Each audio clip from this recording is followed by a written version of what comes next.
Batting আছে আপনাদের বোলিংটা তারপর কোন জায়গায় মানে ভালো হইতে পারে?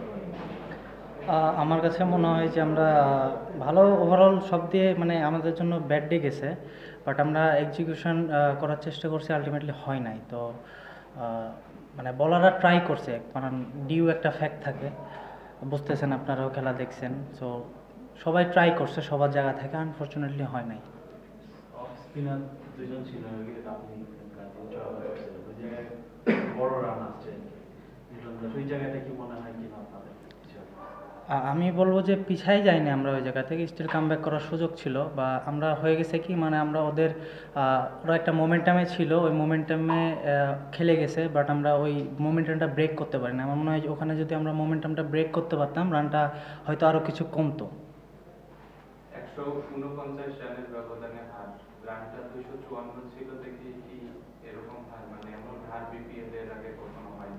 না, আপনি দেখেন যদি 255 রান যদি চেস করতে যায়, সেখানে প্রথম থেকে অ্যাটাকিং খেলা লাগবে। তো তারপরে আমরা খুব বাজে ব্যাটিং করছি, যেটা হয়তো আমরা 190-80 করতে পারতাম, বাট হয় নাই। আমরা যাই হোক সামহাও আমরা প্রেশার নিয়েছি বা হয় নাই।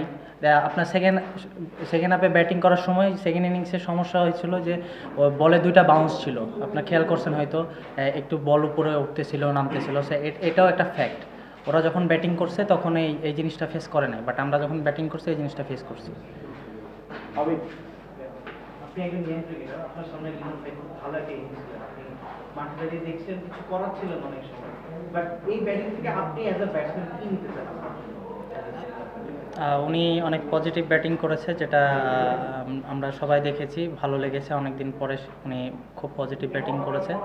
তো ওনার যেগুলো উনি কোন মোমেন্টে কীরকম করে রোটেশন করেছে বা কন্ট্রিবিউশন করেছে, কিভাবে এক্সিকিউশন করেছে শটগুলো, ওনার একটা জিনিস ভালো লেগেছে আজকে, সেটা হলো উনি বলে জোরে মারে নাই, উনি জাস্ট টাইমিংয়ের উপর ছিল আজকে, যার কারণে উনি সাকসেস। Okay, thank you.